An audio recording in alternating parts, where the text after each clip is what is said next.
Sur la butte Montmartre, il est le dernier cabaret du 19e siècle.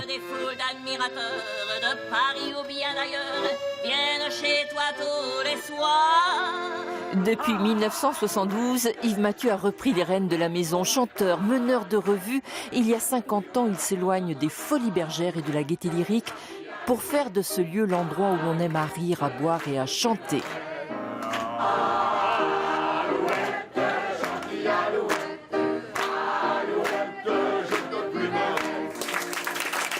C'est authentique et ça fait plaisir de passer des moments comme ça, de pouvoir partager avec tout le monde.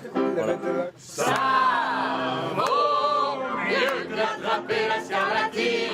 L'histoire du lapin agile, c'est aussi l'âme de tous les artistes qui ont forgé la mémoire du lieu. Arletty, Max Jacobs, mais aussi Picasso dans sa période, pas rose du tout. Il a laissé en gage au propriétaire de l'époque, l'Arlequin, dont la copie est restée accrochée au même endroit. En 1905, qu'est-ce qu'il a fait pour le remercier? Il avait peint, c'était l'époque rose qui était très courte, et il avait peint le tableau, lui, en Arlequin, et il l'a mis, lui, en 1905 au mur. Après, en 1989, à New York, il a été vendu 41 millions de dollars. Mais la maisonnette du lapin agile a bien failli disparaître. C'est un autre artiste, peint ici par Toulouse-Lautrec, qui a sauvé le cabaret.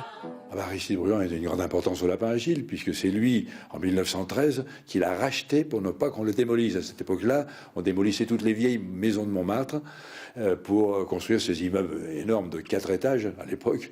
Et c'est grâce à lui qu'on est encore là. Heureux, heureux celui qui sera son amant. Le cabaret est resté une affaire d'amis et de famille. Il y a 6 ans, Amala a intégré la Joyeuse Bande. Ses parents y chantent depuis des lustres.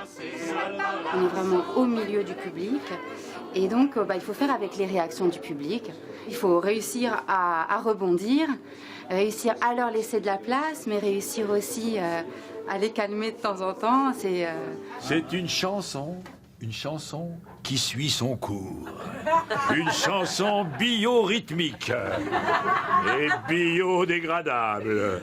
Depuis son terre, la voilà la jolie terre, terre au vin, la jolie terre au vin. J'étais très ravie de découvrir cet endroit et c'est pour ça que j'y reviens souvent. Je veux connaître les chanteurs traditionnels français. Et dans cet endroit, je retrouve la France d'autrefois. Refrain à boire, réaliste ou coquin, et c'est ainsi tous les soirs au lapin agile, on est heureux.